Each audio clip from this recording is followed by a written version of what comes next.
What do spirits say?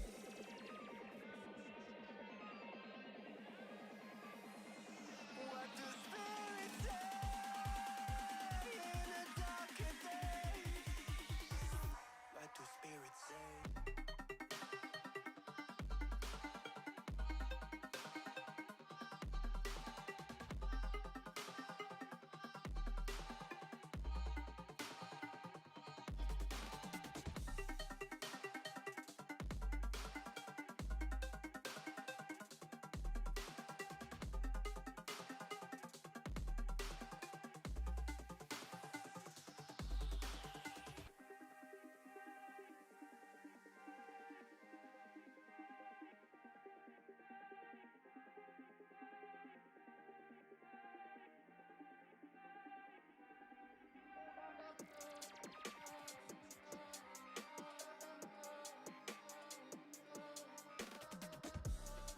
When the mist is all but gone, there's something inside the water. Don't know where they're coming from. They are free to roam above the sea, and their story stays with me like a haunting melody. What do spirits say?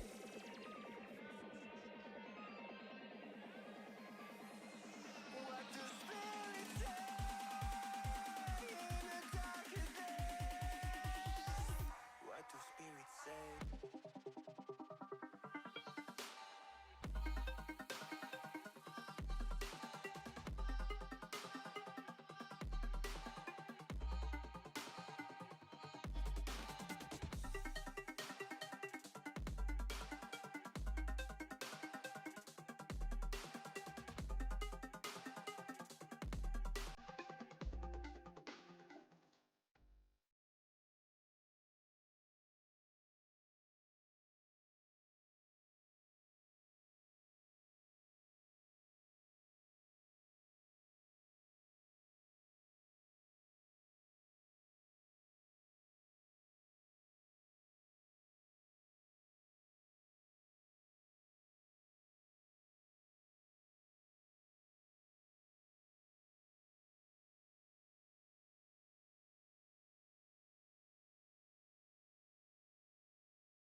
hello, and welcome back to another stream of Boomeadow Builds. We are We are building Seeker's Respite in Gimreeve. Sorry, I will get my own areas figured out shortly. Either way, we are building this wonderful map here. It is the hometown to actually two of the player characters in the game. The characters that live here are the Simic Hybrid Alchemist, Hasarook Mistweaver, and Sebastian Auger. Zegent will have to correct me on that one. Either way, they both live in this wonderful collection of floating islands here. So that's fun.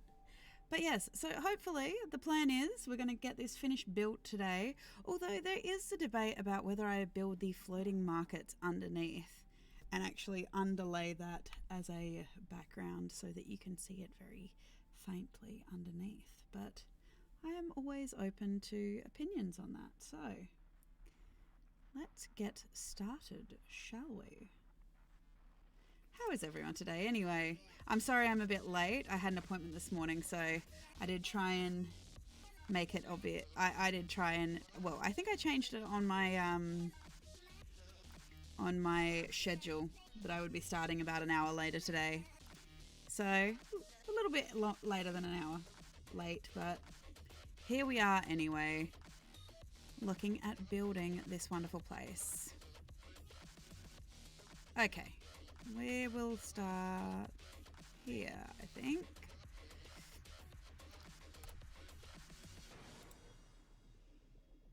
I hope everyone's having a great day. It's a bit warm today here in Australia, so that tends to happen in the middle of our summer. So I hope you're all doing well today.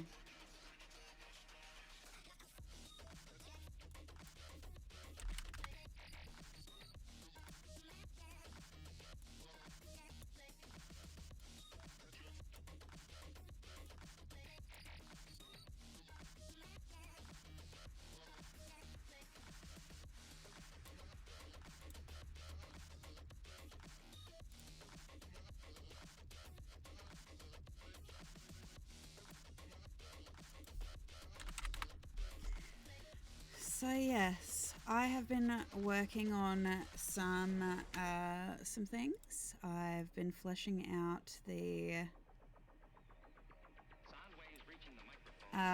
spring court for one of our other wonderful player characters.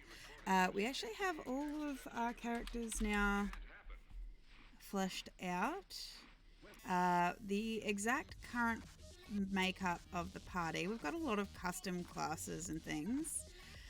So we have from SoA, we have the Simic Hybrid Alchemist. We have the Kalishtar. I believe he's a warlock with a Great Old One patron, which is a mystery to them, so I'm very excited to play that out. We also have a Spring Eladrin Bardlock. So Eloquence Bard combined with a Succubus Soul Warlock. Pact of the Succubus Soul Warlock, so I'm excited about that as well. Then for the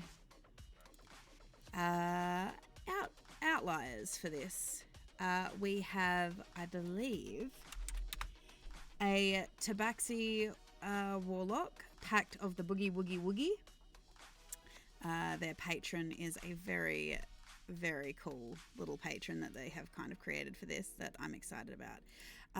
We also have a Raken Ranger. Yes, Raken Ranger. And finally, we have a Titanborn Aasimar Paragon.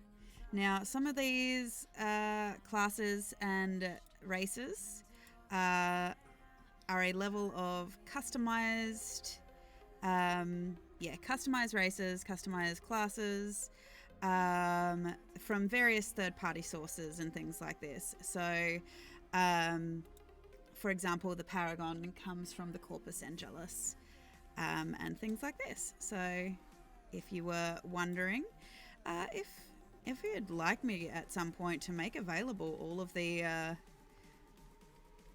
races and species and sub races, let me know, and I will find a way to.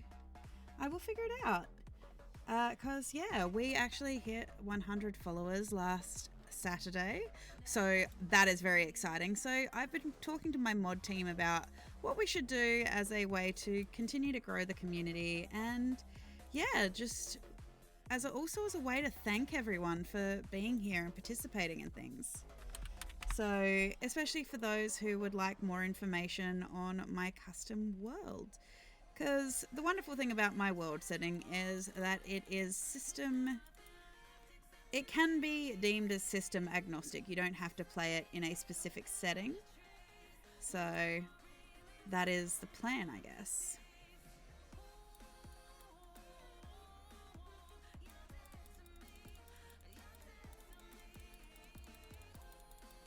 And over time, I have actually been working on the Pantheon and things like this, because it does have its own custom Pantheon as well, and I've been going through and endeavoring to create the names for the individual deities and things like that as well. So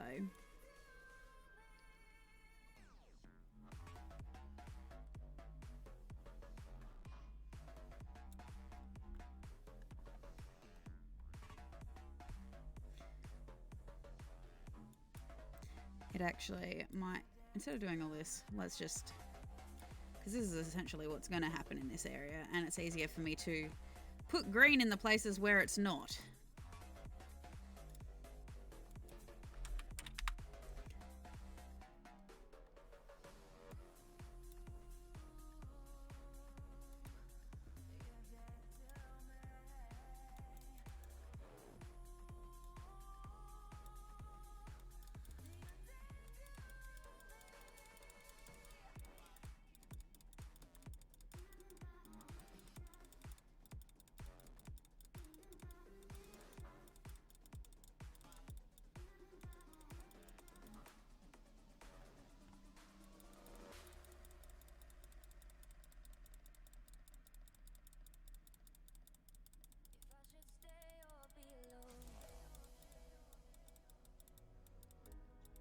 Won't you make up your mind?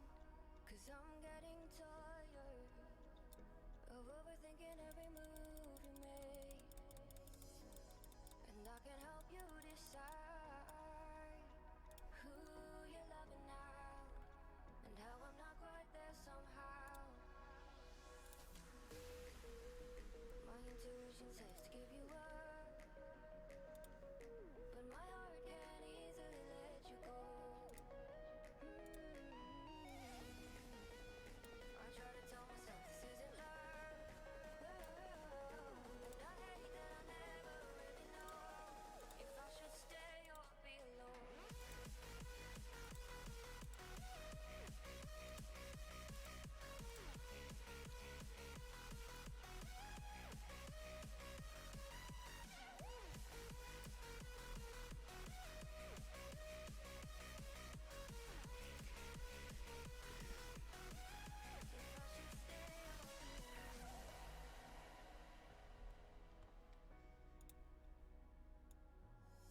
I'm just waiting for the fire, but you won't even try to survive.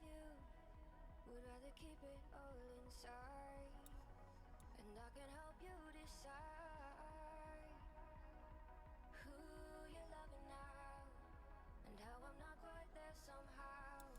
So yes, this has been a project that has basically, for those people who don't know yet, this is a project that has been going on about 6 years. And I say project, but it is a game that really holds a lot of specialness to me, basically, because it was a game that I originally started, and I have learned so much through my time DMing it. on the pure basis of the fact that I did not start out in the gaming sphere at all, and it has taught me a lot about managing people, managing myself, but also things like just really simple things like even standing up for myself, my game, for my other players. And it has actually really helped me grow as a DM as well.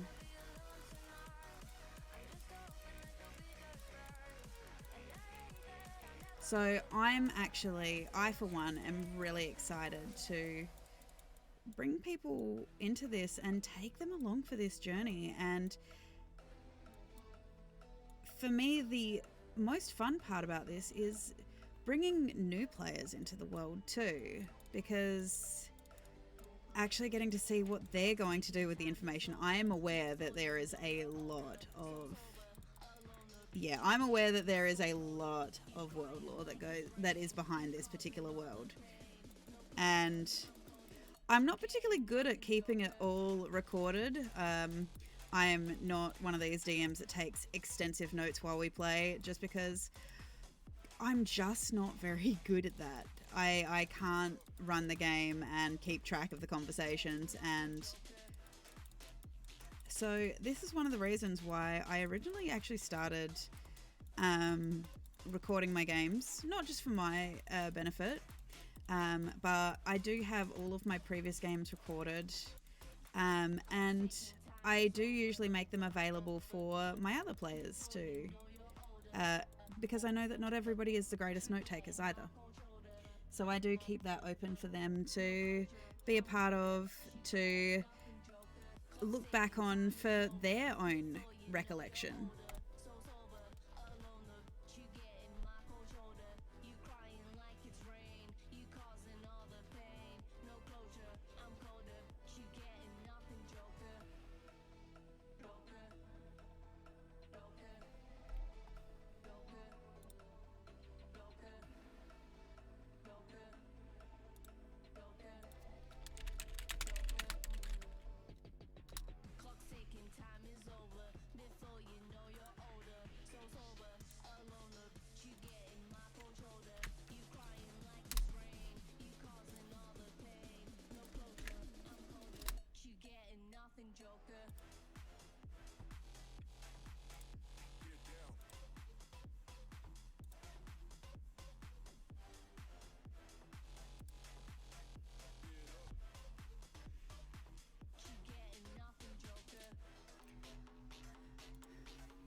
Now, this is a council building, so I do want this to be a significant looking building.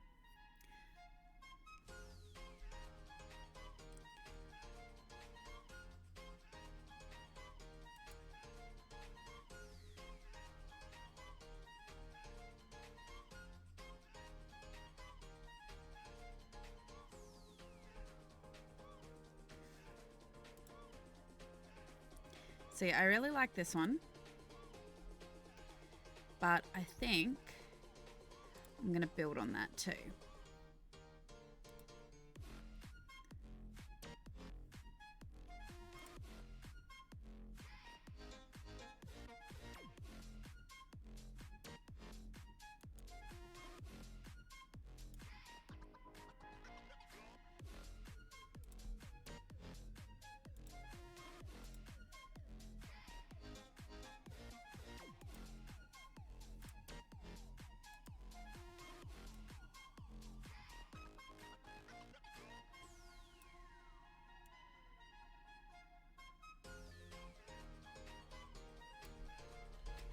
That spire building isn't gonna quite work.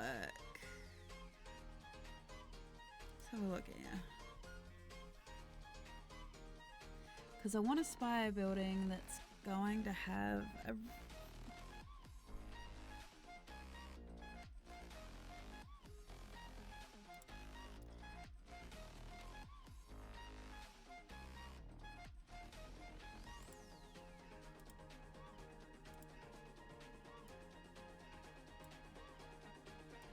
these are so big, but this is really small.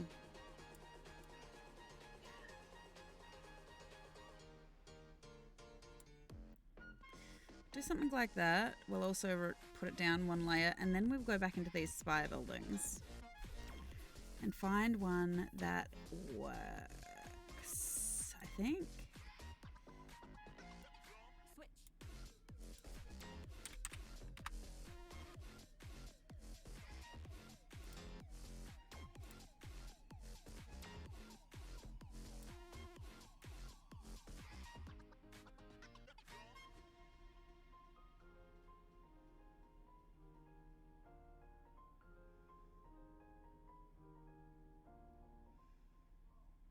Okay, move this back.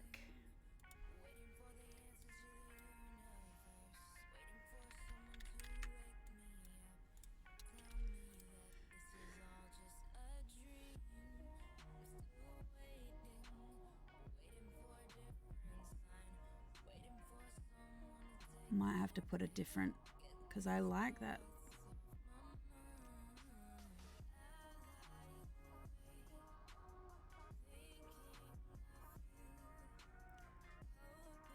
Might have to.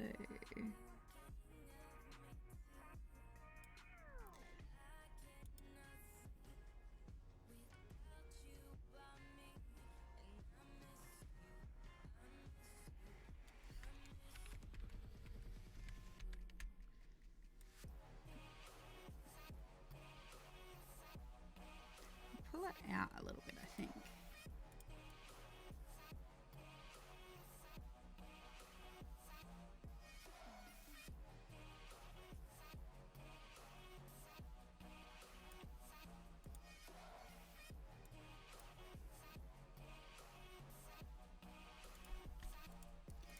You know what? I'm going to put them up a layer. So this.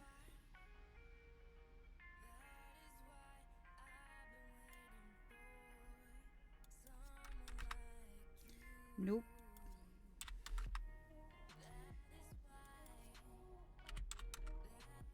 Yes.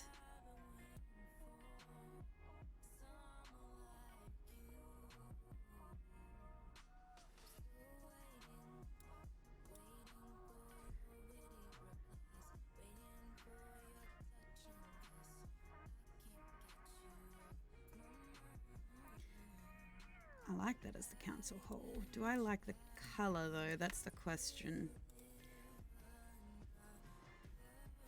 Or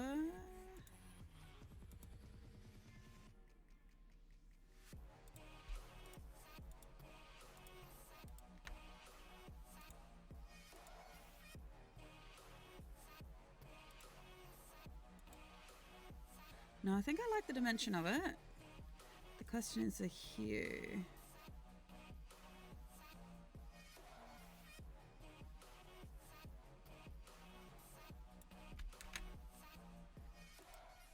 Maybe I'll make, what's this one? 28. So we'll put that up to, yeah, we'll change up some colours so it looks a bit leafy and whatnot. And then we'll come in here with this one and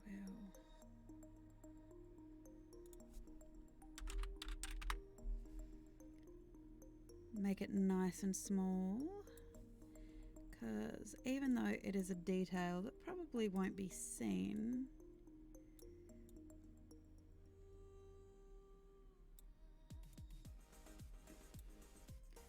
you know, because it is on that layer, I'll just turn it off for now, just so I can see what I'm doing here.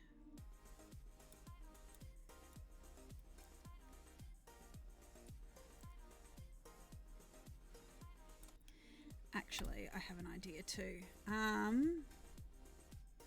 want the gardens. These gardens in particular. Bring it down in size.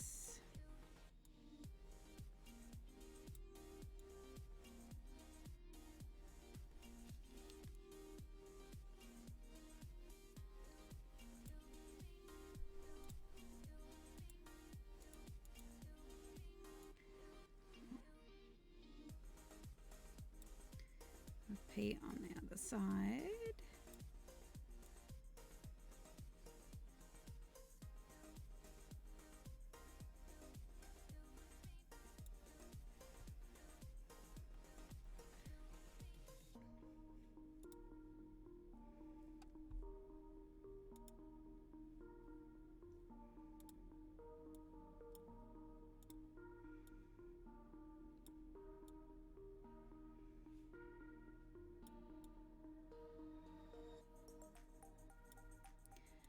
Do this and this.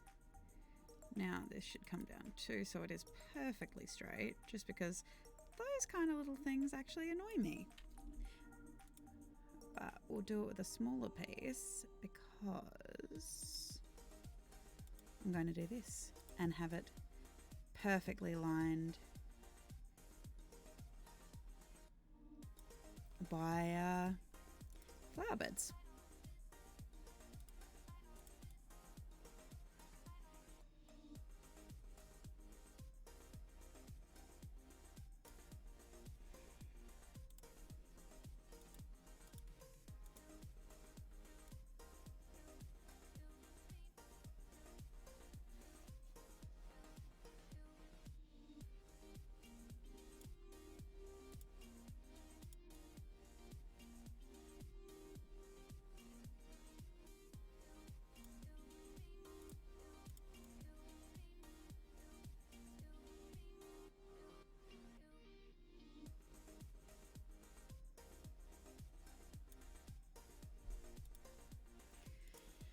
This one needs to be removed because I think I need this piece. Like this. Yeah, like that, I think. Hi, Tyrant Dungeon. Oh no, that's not good. Why is your back sore? That's never a good thing to hear.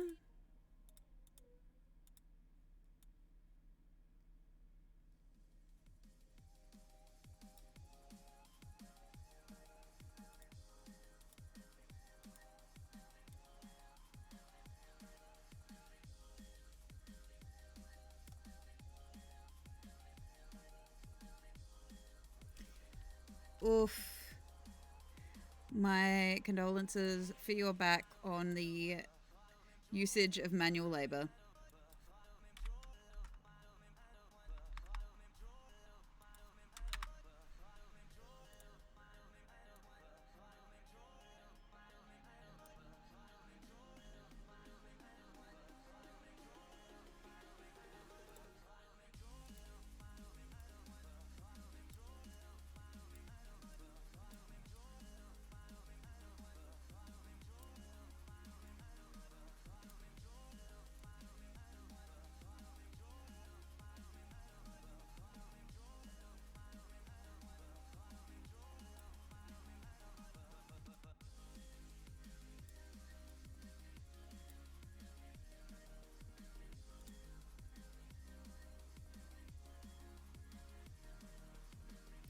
Yeah, that makes sense. I can definitely understand the good old op shop clean out.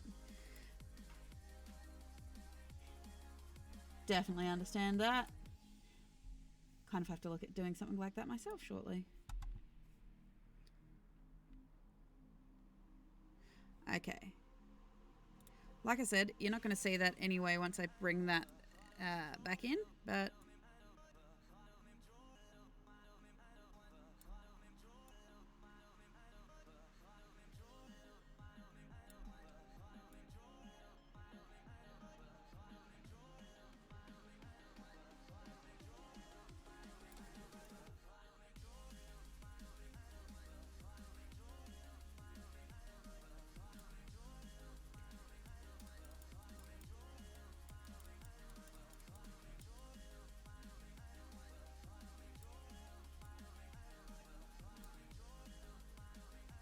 well, thank you for the lurk, Tyrant Dungeon. You are always welcome to be here.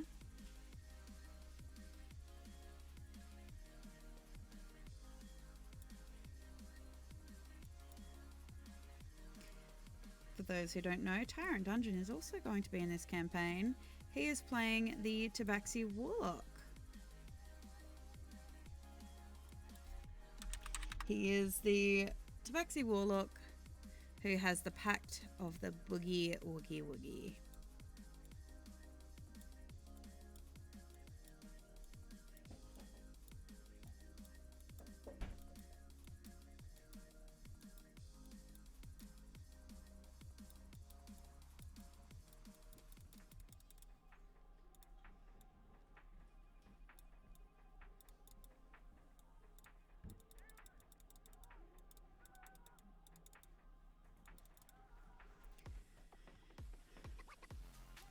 Hi Tigger Tank, how are you? It's good to have you here. Thank you for supporting the channel.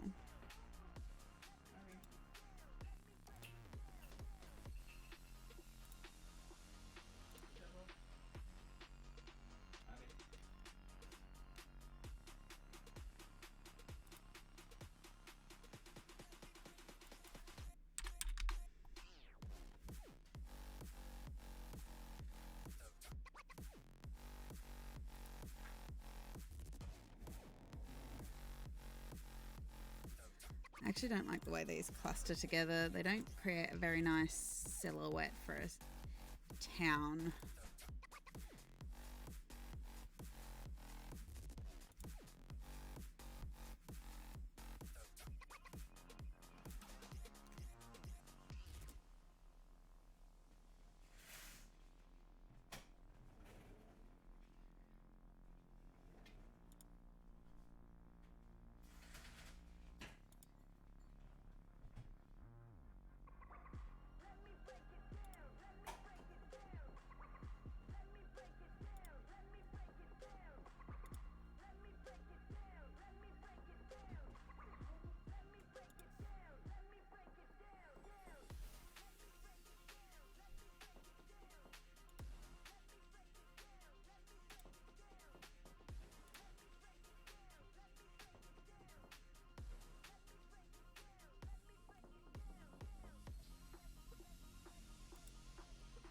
Hi Sanderfell, how are you? And thank you for redeeming the hydration station. To everyone out there, whether it is hot or cold, please don't remember to keep hydrated. Thanks.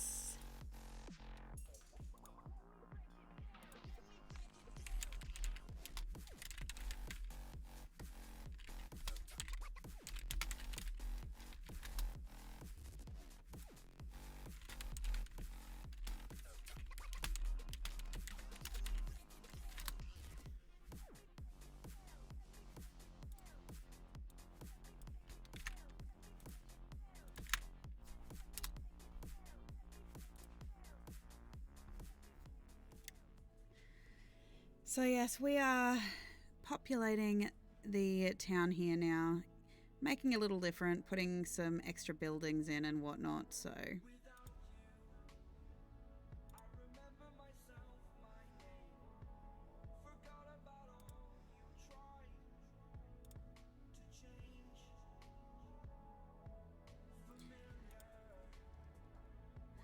Well, I hope you are healing up well, Xanderfell.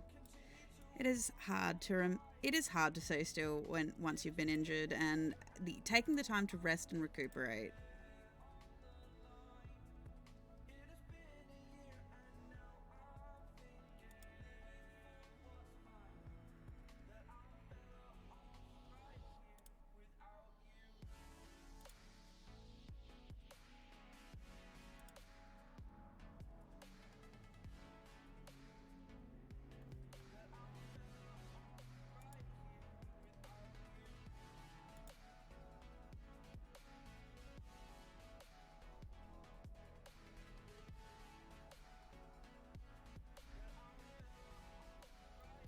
Yes, I hope you're looking after yourself, because that is important, obviously.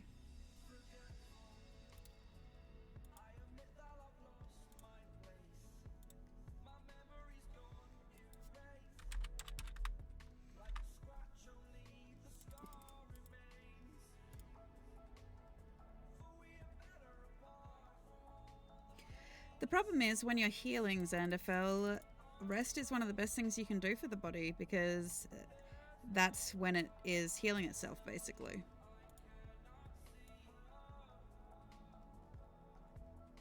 Which I know is hard if you've got a long period where you have to actually take the time off to look after yourself. The last thing you want to do is kind of sit still and wait and rest and recuperate. Thank you, Tide Runner Gaming. I will save just for you.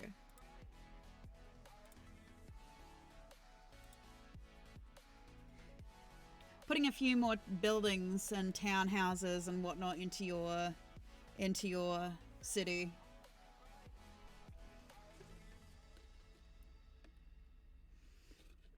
I did change up the council chamber just a little bit as well.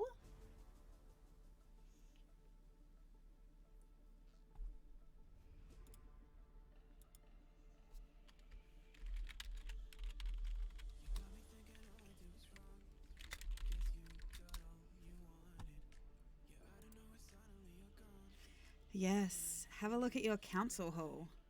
I put in some garden beds and things. I even put some garden beds and whatnot in the center here.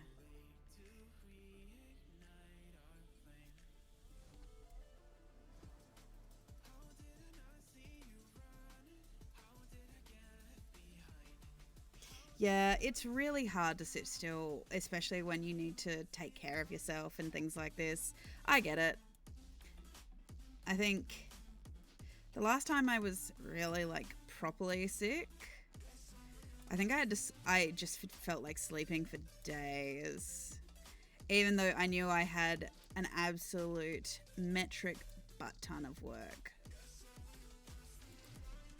But it is a situation where you got to remind yourself a little bit that resting and recuperating is only going to help you get back to what you want to do faster. Or at least give you the energy to start attempting what you want to do, basically. Because everyone has a finite amount of energy and what they can handle.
Yeah, I can definitely understand that.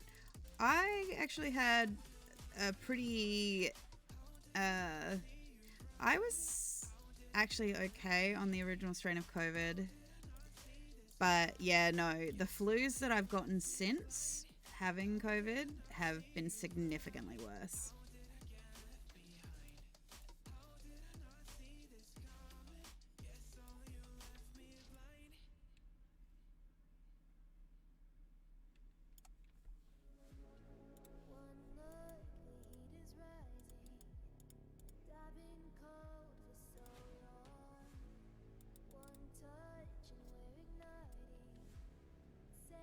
Yeah, I agree, Zephyr.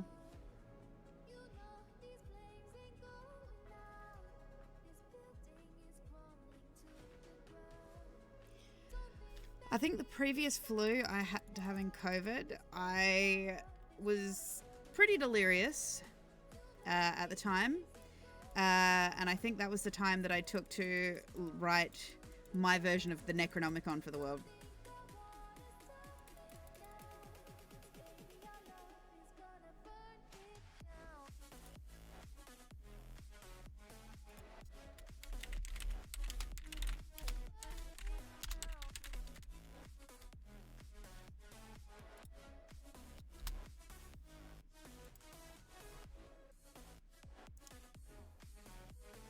Yeah, that was the Necronomicon.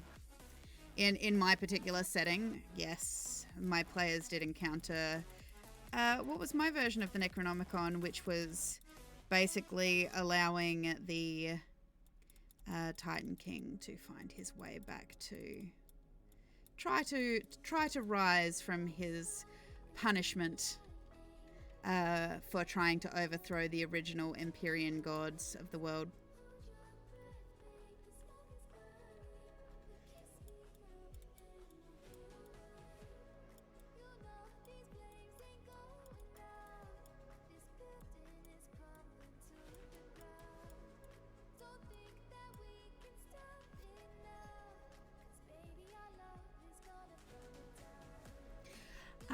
Unfortunately, I was one of the ones that kind of suffered from long COVID, and even now, I haven't really bounced back from it the way that I would have liked to, but we do what we got to do to get through, basically. It doesn't help that my job ends up requiring me to work really strange hours sometimes.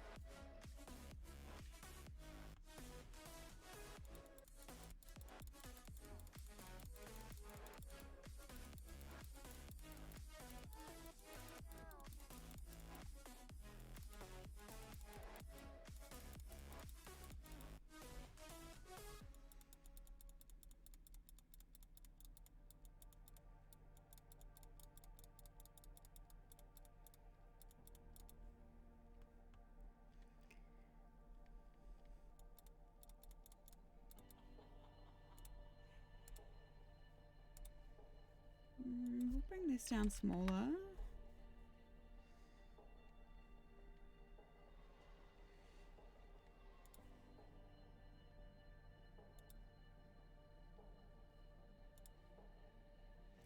I think all of these buildings I'm going to have to put on the second layer just so I can layer some stuff behind them. Like, mostly flower gardens, let's be honest. Because where would we be in this particular town, knowing the people that live there like I do? Where would we be in this town if they legitimately could not get their hands on some locally foraged spices and herbs? Am I right, Tide Runner?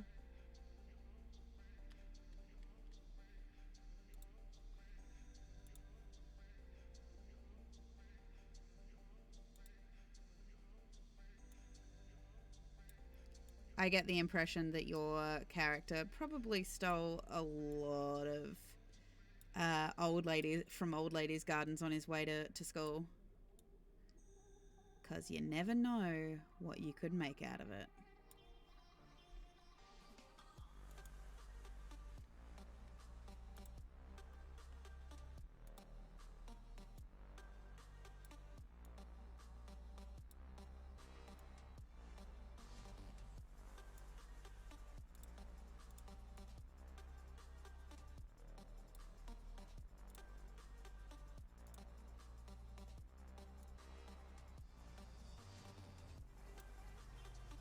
Hi, Evil One. How are you? Well, even if there is that many herbalists and alchemists in this town, Zephyr, not even in this town, but all of the towns, the world is a changed world.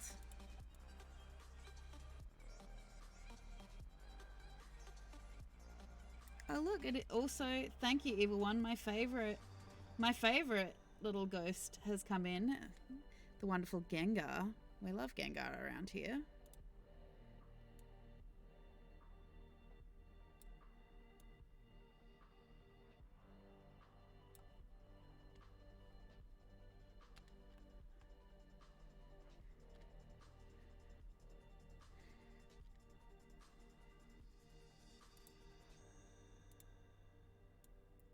How are you all today, anyway?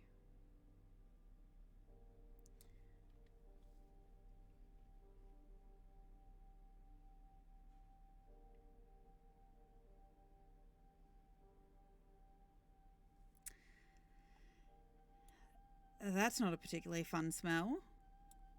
I hope it's not too bad for you, Xanderfell.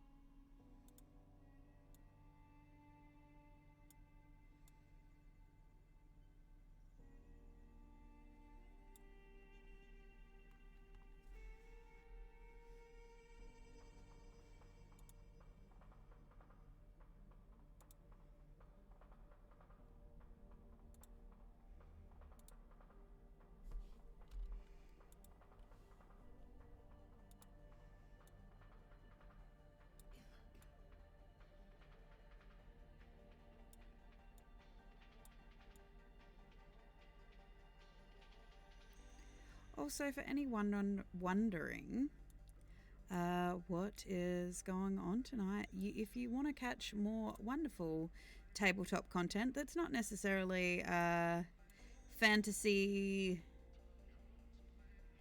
as in sword and sorcery fantasy,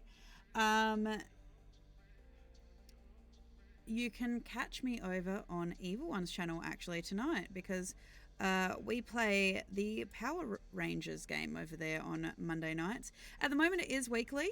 I believe that once the Australian school term goes back after the summer holidays, it will be moving to fortnightly, but at the moment you can catch us there every week on Monday nights to watch us apparently attempt to become heroes, but I wonder how that is actually going in our favour. We all seem a little chaotic. Yes, we do have the Grung Gang as well on Wednesdays, so you can definitely check that out over on Evil One's channel, which I know. Both Zephyr and I are in the Grung Gang. If you want some more D&D based stuff, yes, Wednesday fortnightly we play as frogs over there. So if you're looking for more content to watch, you can find us over there.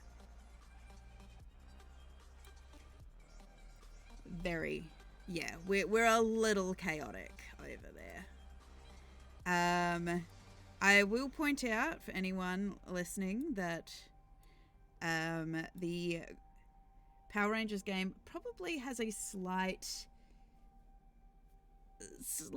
closer to an 18 plus rating, just because the wonderful Uzumeka and everyone over there, we do get a little bit chaotic and there is a bit of swearing.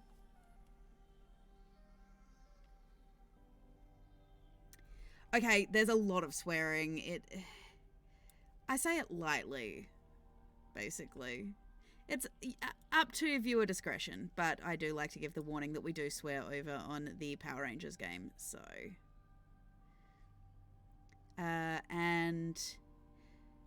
Yeah. I believe, hopefully, we don't get turned into a government science experiment tonight, because somehow we've been picked up. We've been picked up by the army, so. Yeah, the Grung Game. Oh no, Zephyr. Oh no. The Grung Game is tame in comparison to the level of swearing and things like that.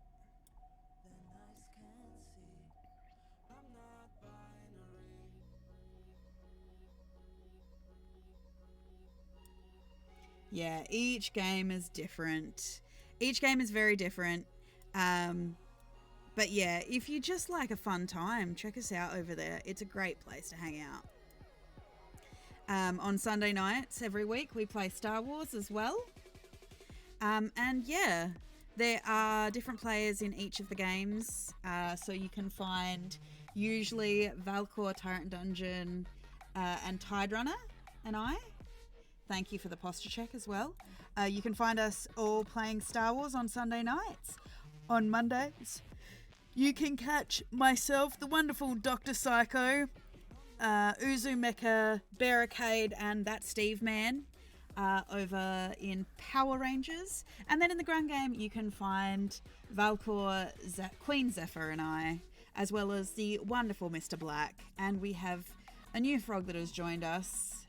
So check us out over there if you like shenanigans.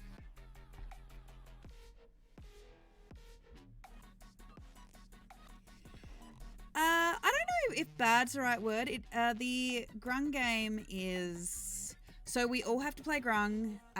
It is very chaotic in terms of... it is a very pop culture heavy game. For example, recently we have just fought Jason. We have handed off a Dybbuk box to...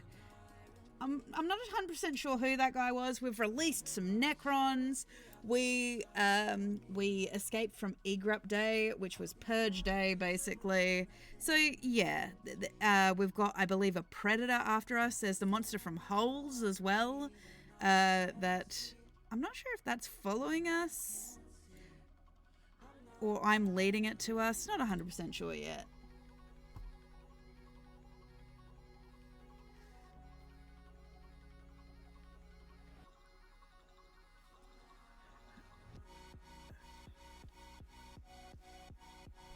Yeah, it's just a very chaotic time over there. So...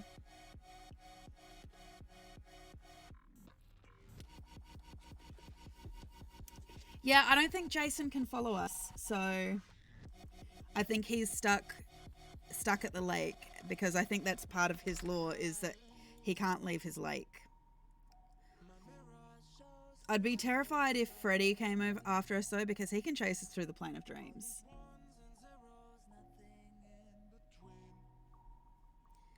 I mean, you're welcome to share, Xanderfell.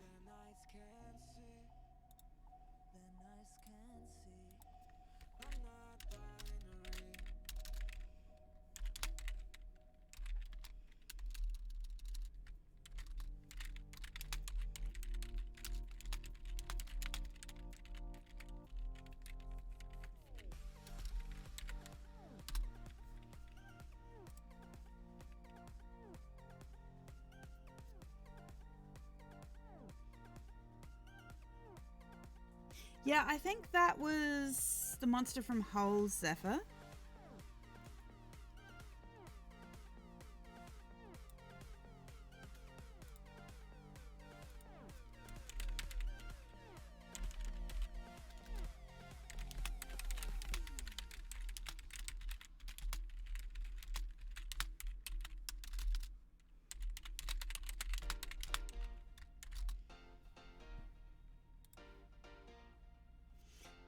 Graboid.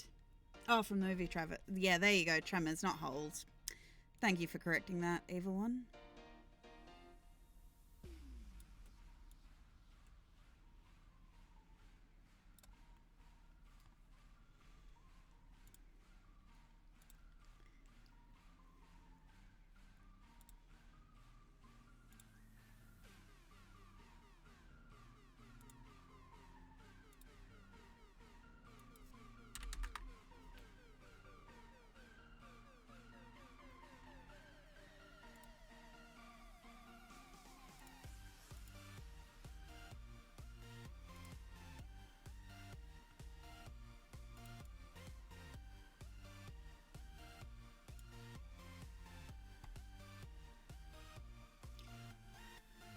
Yeah, I don't know about that.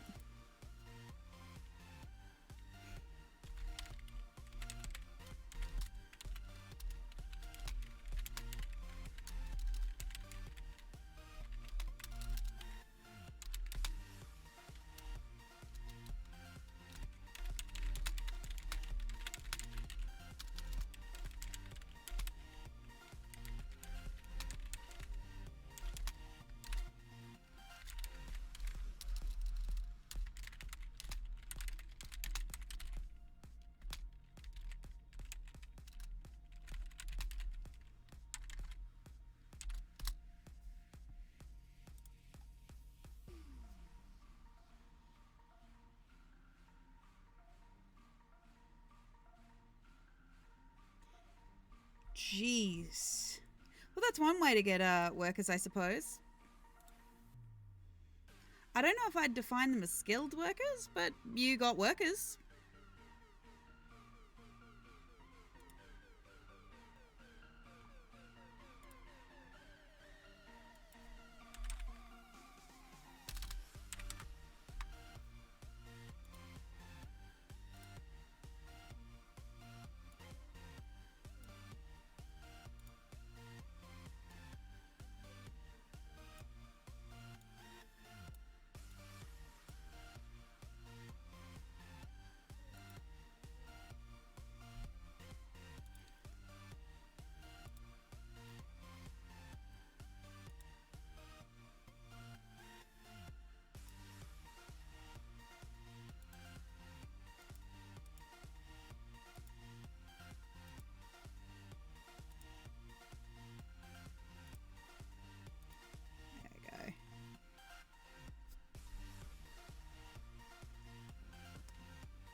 you, Queen Zephyr. It's always wonderful to have you resubscribed. Thank you. Well, that's exactly it, Xanderfell. If they don't know how to repair stuff, then... Well, if you don't know how to repair stuff, then realistically, they're not going to know how to repair your stuff.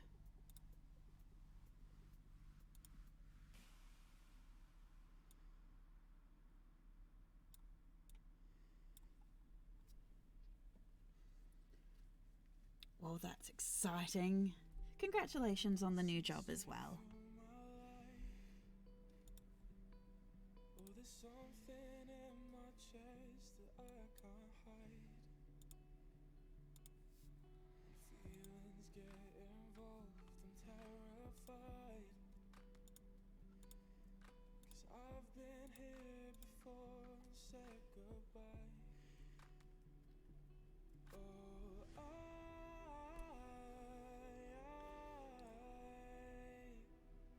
are you the one when I try look, I wish I'd find? Oh, I've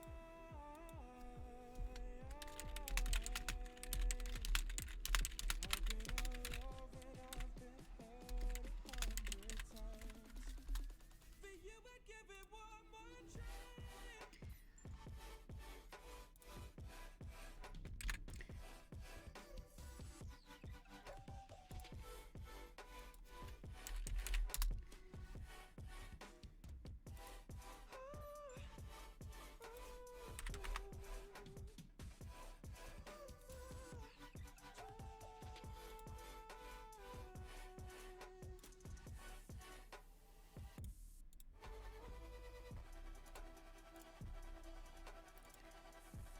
So a lot of this build is just making it look really nice and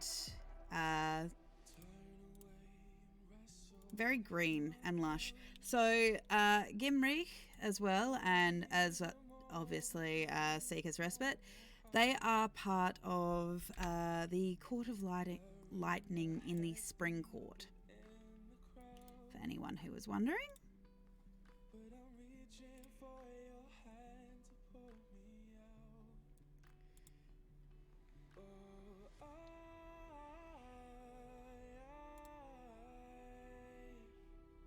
are you the one when I try look, I wish I'd find? Oh,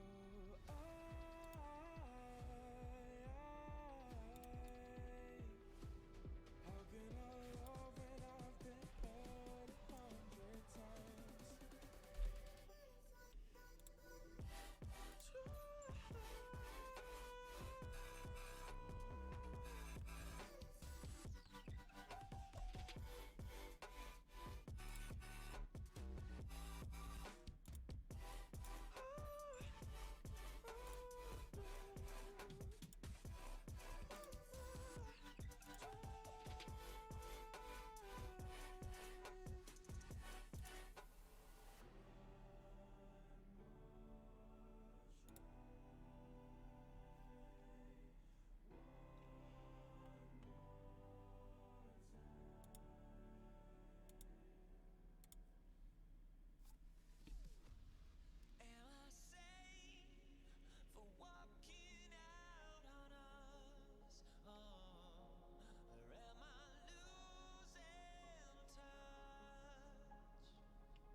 That's a pretty clever way to do it.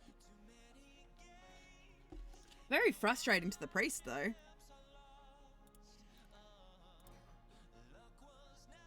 But that is definitely a way to get around that. And I hadn't thought about it like that before.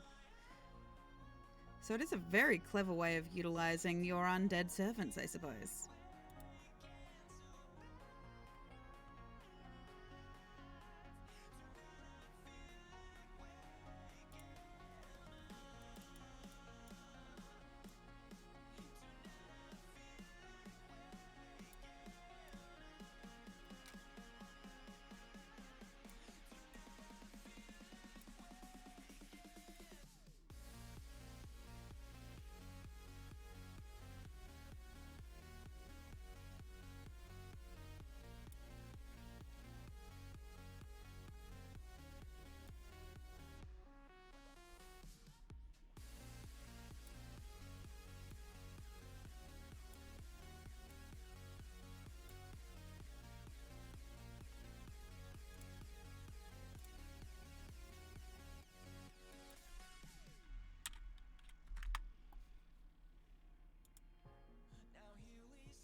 Yeah, I suppose that makes sense. And not only that, it's not exactly like the zombie can think for itself. So, yeah, it was endeavoring to do what it needed to do to the best of its ability.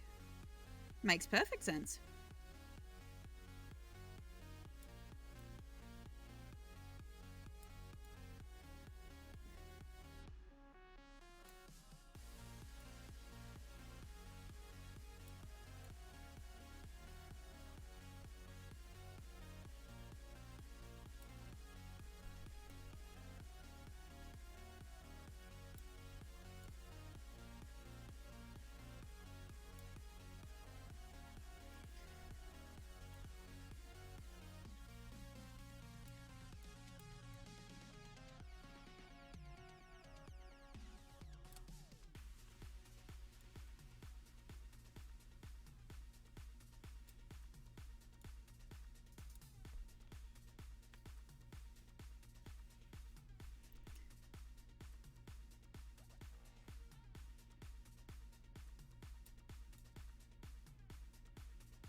Yeah, I have a feeling that that would be mildly terrifying, especially if that's not what you had signed up for that day.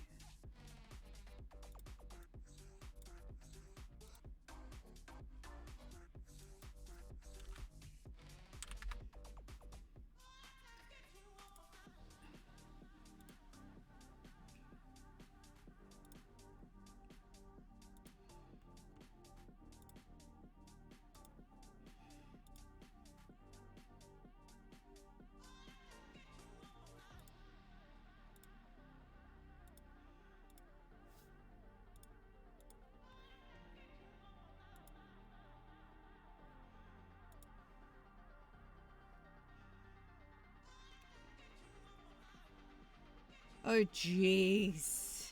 Yeah, poor guy.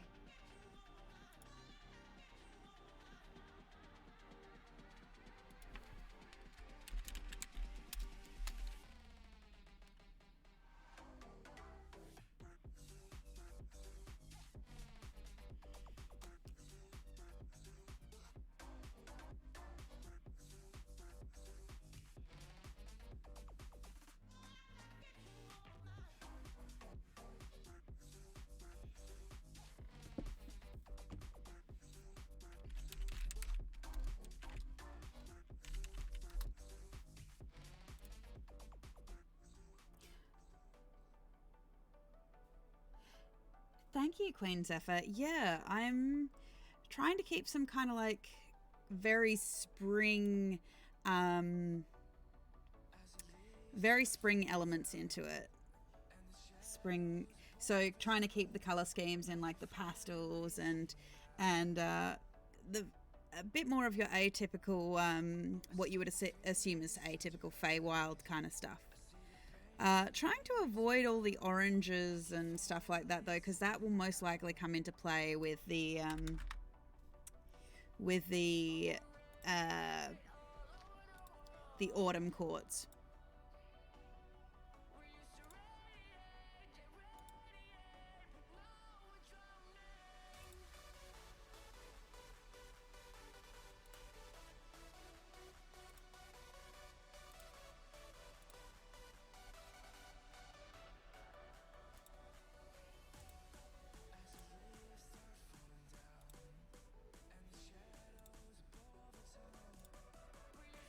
just trying to keep it really spring coloured and things like this.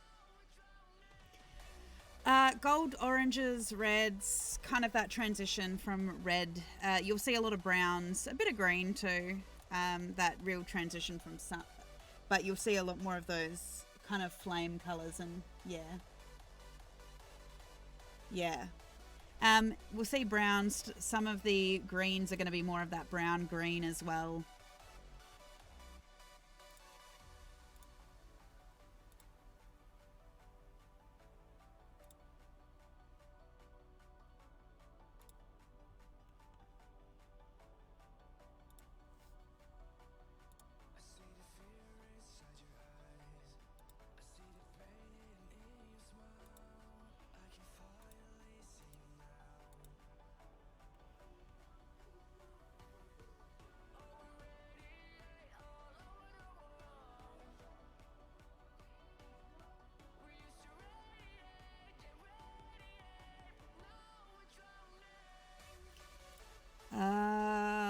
What exactly do you mean, Xanderfell? I know I have access to some things that are rituals and things like that, but are they what you would define a spell or something like that?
I'm not exactly sure how you would, because it does inherently seem like a magic thing.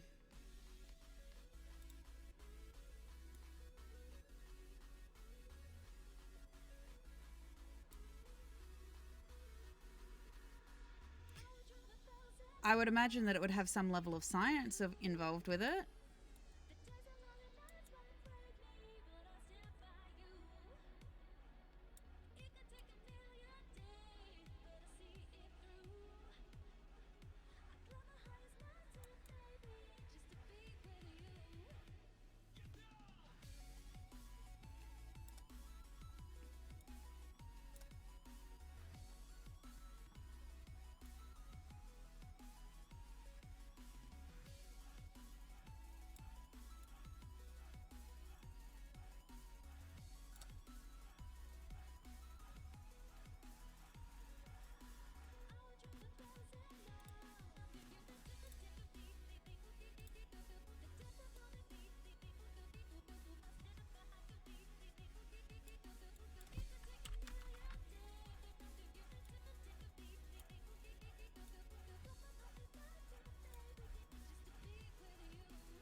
I mean, as a general rule, most of my player characters tend to be reasonably good aligned. Even if they are chaotic, they do tend to be more good aligned than... So creating undead isn't really something that I think a lot of them have really thought about. I don't think I've actually had too many necromancers and things like that in my parties, so...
Like I said, I don't really have parties that usually have those kind of alignments, so it's not really something that I've ever really thought too much about, to be honest.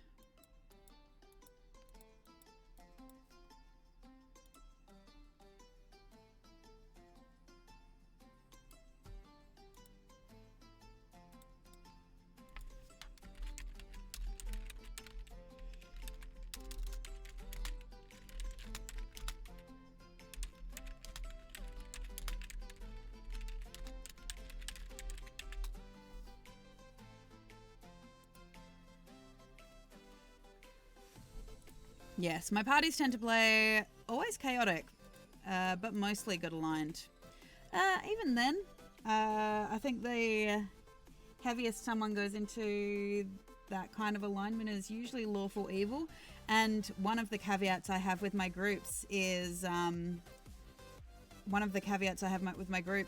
basically it doesn't really matter what alignment they have as long as they have goals that align. And that's up to the players to make that work.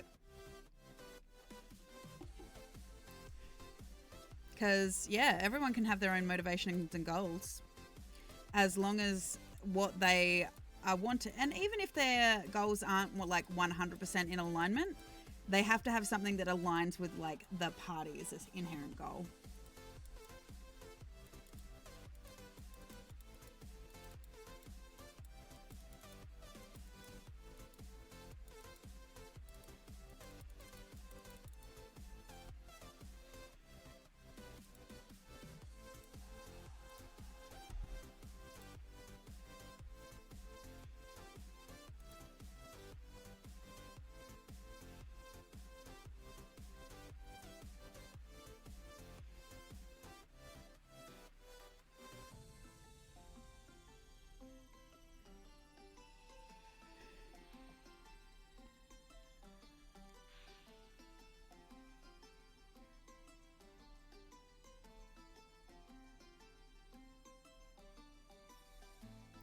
Yeah, Vedetta's lawful. She's lawful neutral though. I didn't think she was lawful good.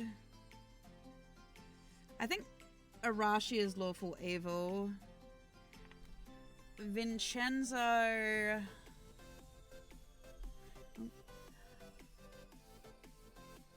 want to say that Vincenzo is probably neutral good.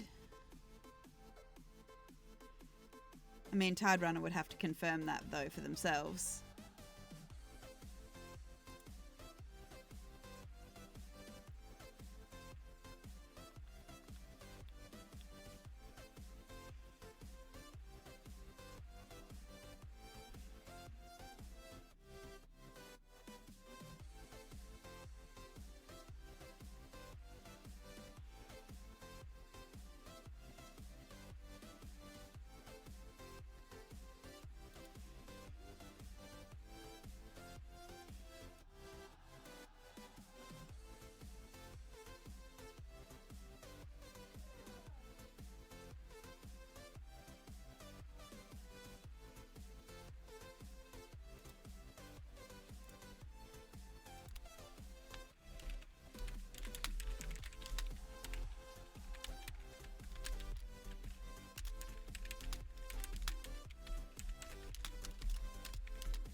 Yeah, kind of figured that.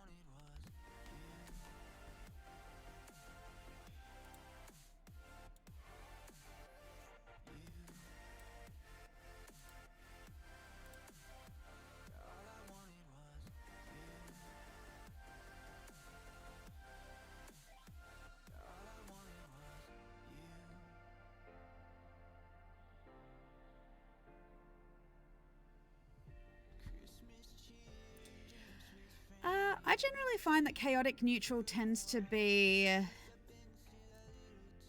their alignment really changes on basically how they're feeling in the moment. They might feel really strongly about some things, but are able to change at a whim, basically.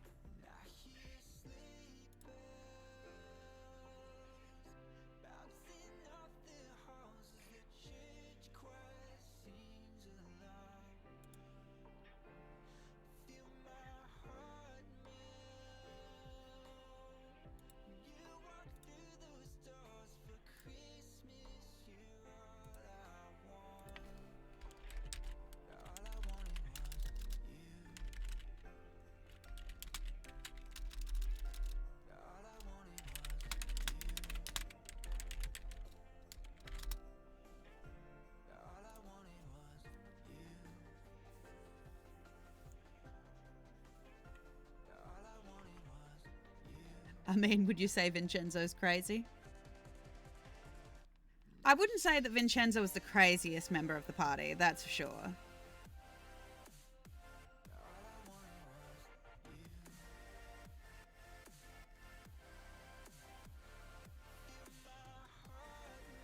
Yeah, pretty much.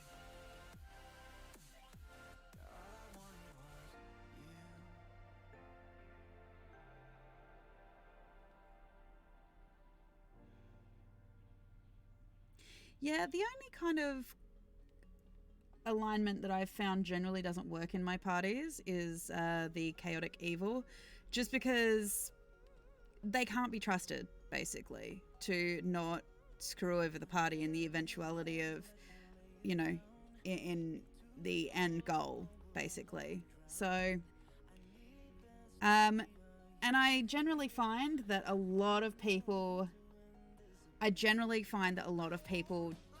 don't play lawful good properly either. It ends up reading a lot as lawful stupid. But I find that lawful good and lawful evil are very, very close to each other in basically how they decide on things. And unfortunately, I have discovered that some people who play lawful good end up, and this is why I say lawful stupid, they end up veering into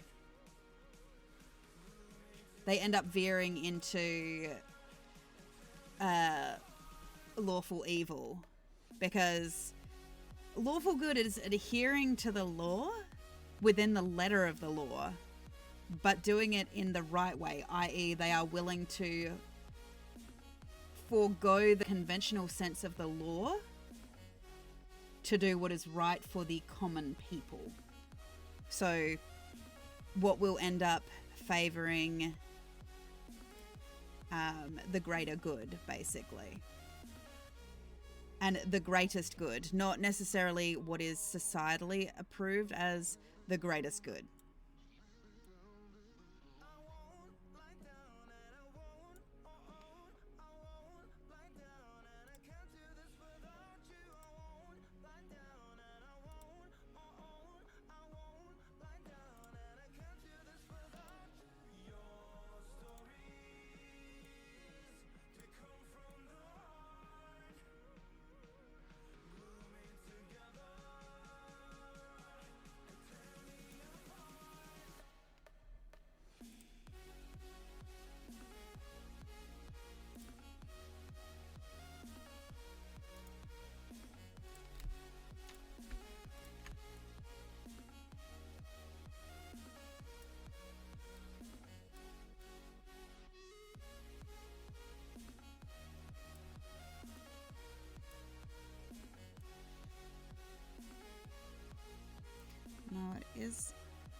I definitively agree, but I also think it's one and the same.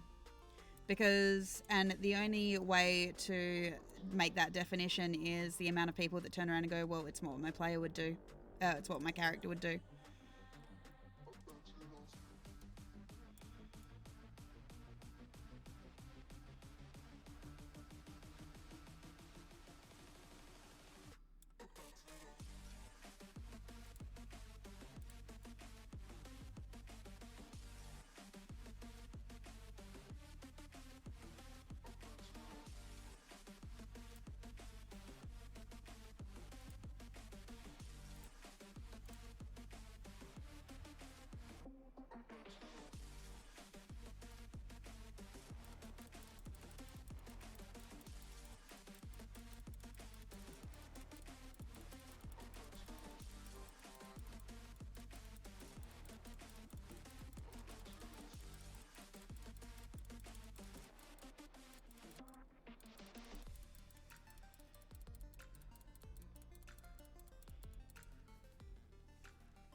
Do a quick save.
What about the rest of you? What are your favorite alignments to play?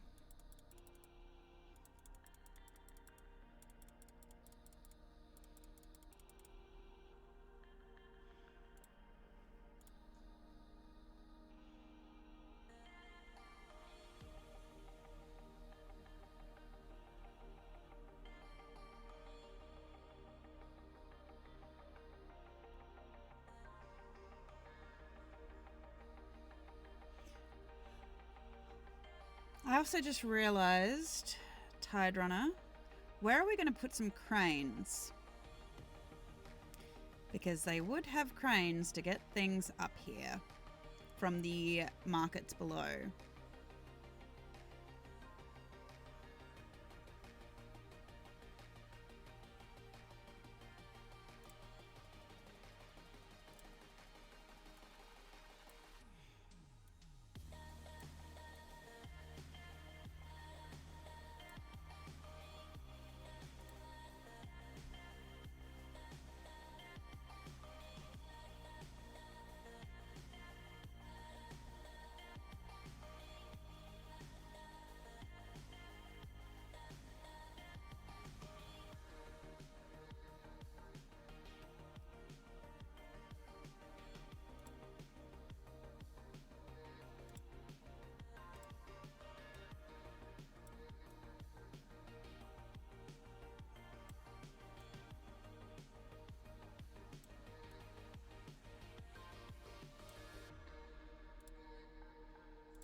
Oh, I completely agree. It doesn't all have to be a good aligned party, I don't think. But the only thing I can talk about is from specifically my games. And my games doesn't necessarily require you to necessarily be a hero, but you do want to have to like save the world. And that's just the types of games that I tend to run. But I understand that other DMs don't necessarily run games like that. Everyone's different.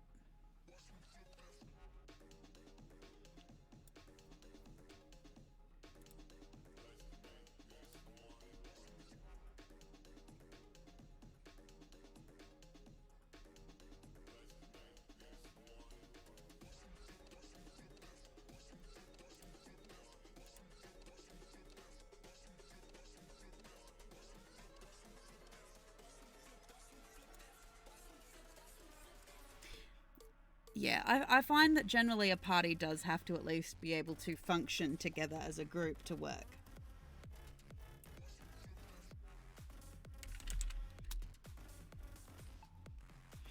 But generally, that's why I do have some kind of opinion that, to a certain degree, there has to be some concessions made to be able to work as a team. But like I said, that is just based on the way that I tend to run my games.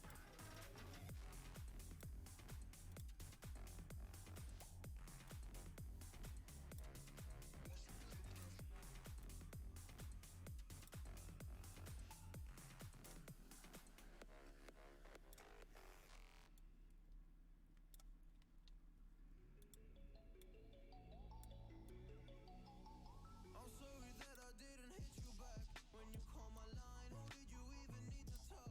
Are you wasting time declining all your FaceTime calls? Cause you're not my vibe, but God just let me go to sleep. Someone get high with me. Yeah, cause I'm running away. I'm looking for space. I'm healing from all of the pain. Cause I feel lost. Yeah, I have a level of rules that I do adhere to. And one of those things tends to be, for example, I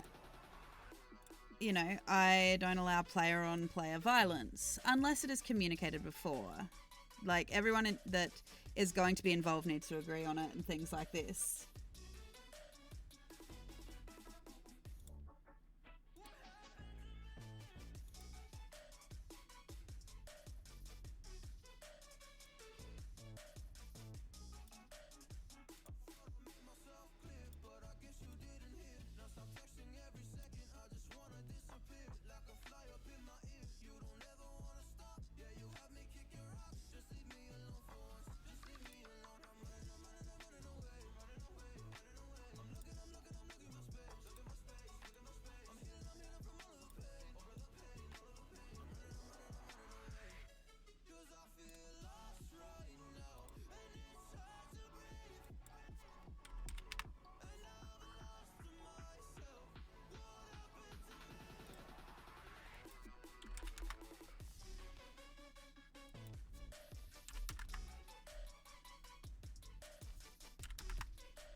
Hi, Cleric in a Box. How are you? It is wonderful to have you here.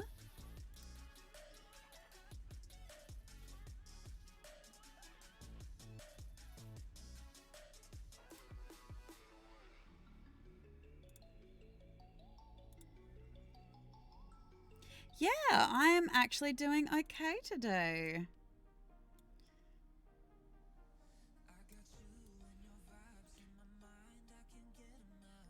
Running a bit later than usual as I had an appointment this morning, so I thought I would continue working on this world build for the town of Seeker's Respite.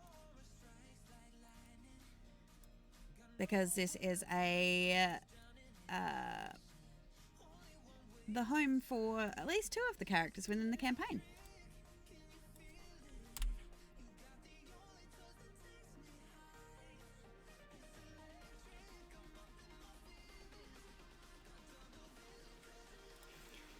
I believe we're also having a bit of a conversation in the chat about alignments and what people's favourite alignments to play are and how they tend to play them and the differences with that.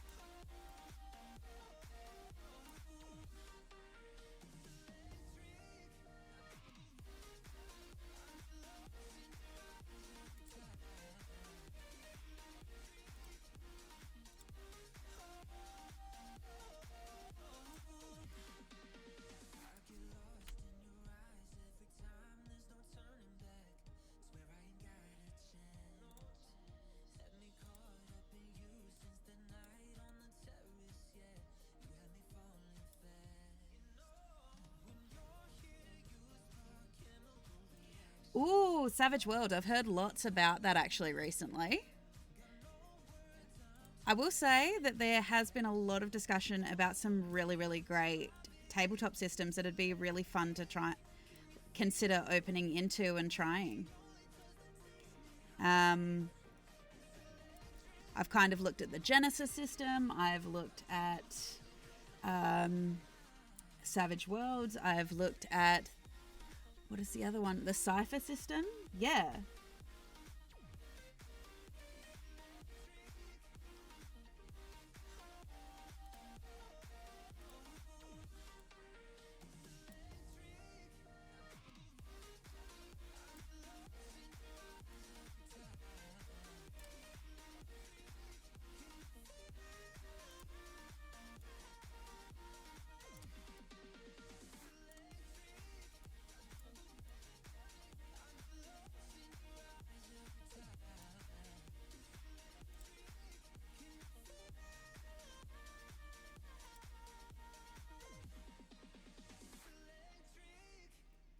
Oh, that's awesome. There is a system that I am planning on running this game in. But at this point, there is so much customization that it's not... It's a bit the same cleric.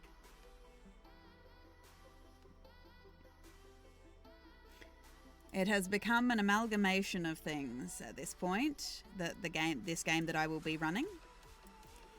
Because there is a level of sci-fi-ness to it.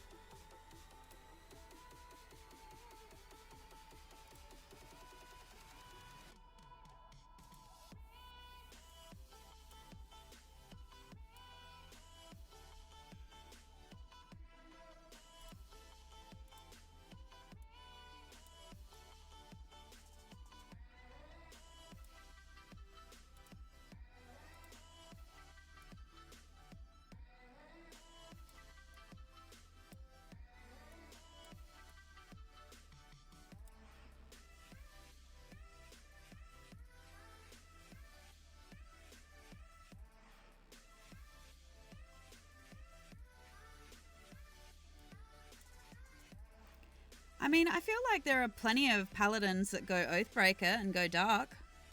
I feel like that there is room for growth in terms of not all growing is growing upwards. They do tend to, I suppose if you want to use a lack of a better word, devolve. But it is a thing that the character needs to go through to find their way again, I guess.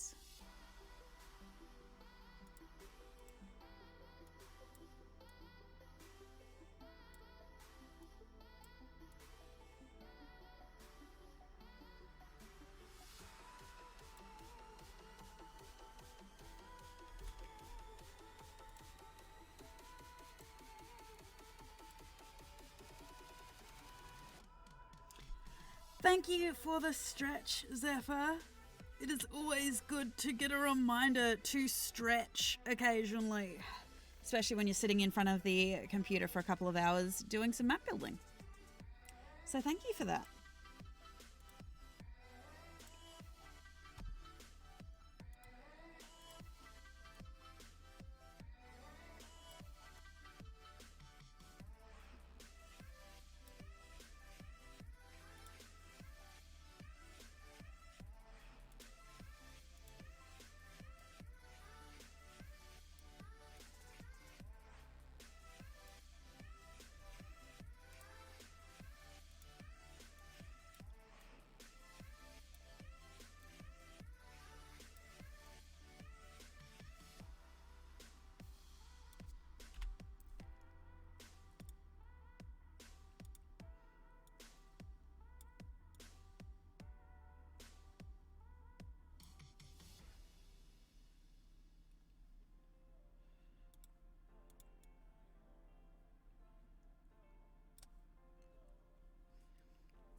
thing that matters the most is that the way that it is that growth happens is a way that actually feels satisfying to the player.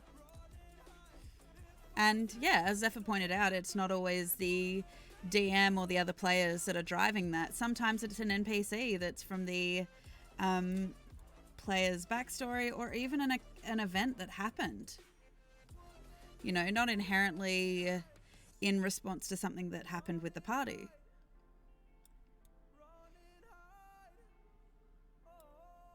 Like, my Grung character in the Wednesday night game, she is having to go through a period of growth, and it has literally been from her observations with the group, the realizations that her actions have had consequences that has meant that the group might not like her as much as she has it figured out in her brain. She's not a very intelligent character. So the thing that I'm having a lot of fun actually exploring is how to change a character with the character not having the intelligence to kind of figure it out by somebody outright saying it. No one in the party wants to tell her that what she's doing is affecting the party, but she's watching the external sources around her. The way that none of the other player characters have stopped interacting with her or anything like that. But she's started to pick up on a few little cues here and there that what she's doing is impacting them in a way that is leading to her ending up alone. She's still self-motivated for what she wants to do in terms of her thing, like her own goal. But she started to realize that even though the party hasn't said anything, if she's not careful, they're all going to leave her, and she's realizing that she may be the one responsible for it. Like, the number of times that she has almost killed members of her party, and at the time, because she doesn't have the intelligence to figure it out, she's like, yeah, I did a good thing. But the reality is, the rest of the party, while they're like, yay, we won, but at what cost? Like, they see her as a liability. Yeah, it would.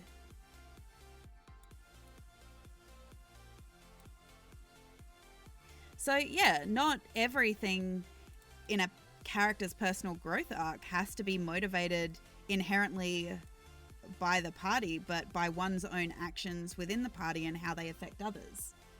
Oh yeah, let's not talk about the number of horses that she's kind of accidentally offed. The number is mildly staggering. I mean, she has a 6 intelligence. She has a very high wisdom, but the problem is she doesn't necessarily have the intelligence to kind of like push that growth either. So I'm having to figure it out I find it fun because I am a very heavy role player, so I do find that aspect really fun to play.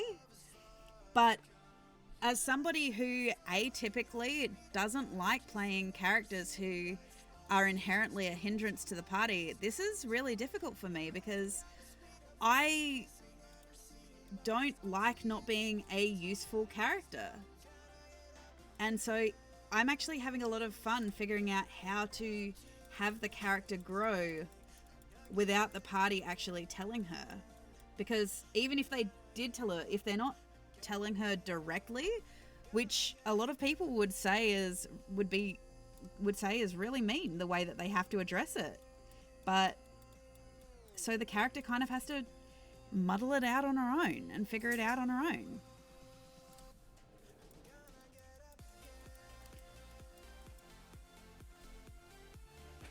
Yeah, 6 intelligence. Normally, I don't usually play such a low intelligence character. But yeah, no, this character came about as the result of a one-shot. And we wanted to continue on and continue playing it, which meant I got to continue playing this character. Which... Oh, this isn't a game that I run. So, yeah, this was not a game I run. I will say though, no, I don't turn around and say the minimum is an 8 or a 9. Players can take lower stats if they would choose to. The only thing I actually have is, in total, all of their stats add up to about a 71. But yeah.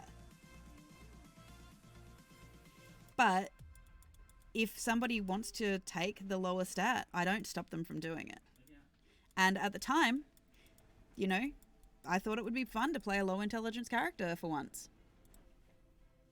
So, and it has been fun. It's resulted in some really, really good roleplay, but it's also difficult for me because I usually make, for example, strength my dump stat. So,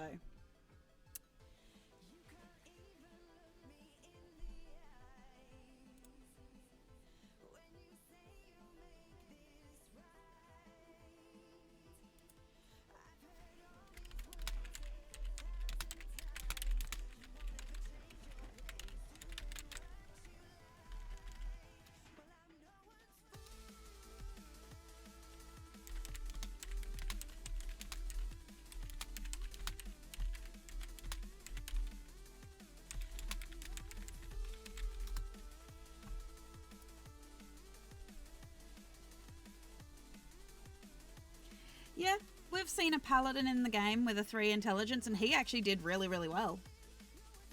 Very lucky rolls as well.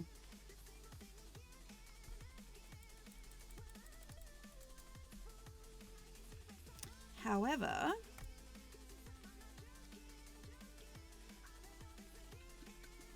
oof. Yeah, but what he lacks in brawn, he makes up for in brains. So,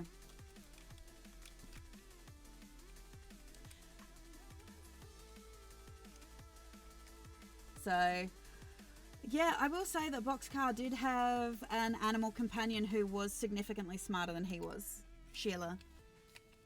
And Sheila helped him out a lot. So, however, I think I've reached the 2 hours of my build this morning. So, yeah, there you go. However, I have reached the end of my building time for this morning. I will be back on Wednesday morning at the usual time of 11 a.m. to continue this, and I'm hoping that I will make significantly more of an impact. We will see. Okay, I'll open it up to the community. How about that? Should I continue for a little bit longer?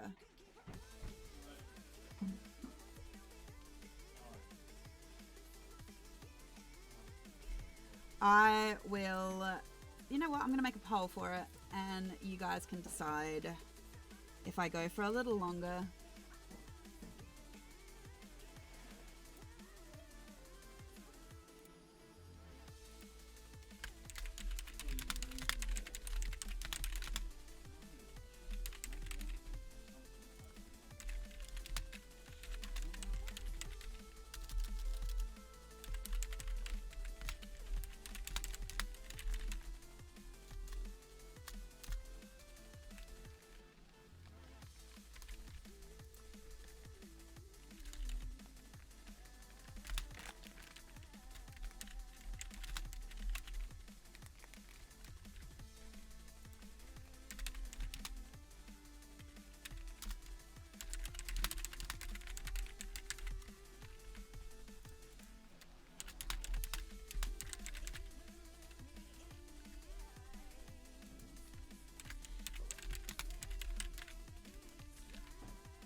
Filling out the poll quickly.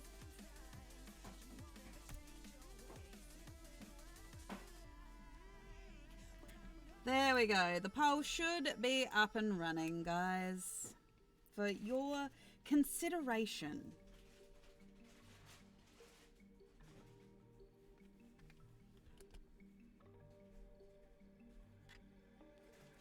It'll only be a poll for a minute.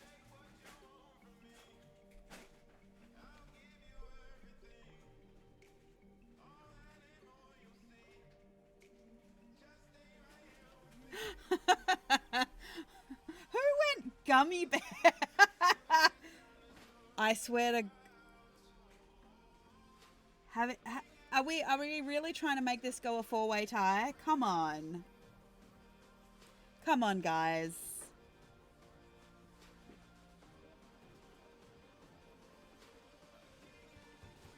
Well, yeah, that is true. Well, I guess it is my choice then. If no one can decide, I will go with the allocated time as per my schedule. So that would mean that this is all for Boomeadow Builds today, and I will be back Wednesday morning. I will be back Wednesday morning for more Boomeadow Builds. The reason it's Wednesday morning is because Wednesday night this week is Grungang over on Evil One's channel. If you like what I do here and you want to see more of me or just interact with more of our wonderful community, you can join us over on Evil One's channel Monday, Wednesdays, and Saturdays. So you are always welcome to join me. I will be back tomorrow though with some more Boomeadow plays. I believe we're doing Lost in Random again tomorrow. So bring on the threedom, because we are in the kingdom of threes finally, after beating the other Mayor Royam in the last session last week. So I hope to see you all there. If not, I will see you for more Boomeadow Builds on Wednesday. If you like what I do and you are not already following, please hit the follow button, or if you're feeling really generous, please hit subscribe. And if you want to catch up on any of this later or leave me messages, you can do so on my YouTube channel of the same name, Boomeadow, or over on my Twitter, Booberry Meadows. Otherwise, I hope you have a wonderful morning, afternoon, evening, or night, wherever you are in the world. And I can't wait to talk to you all again later. I hope you have a wonderful rest of the day. Keep hydrated, look after yourselves, and I will see you later. Bye.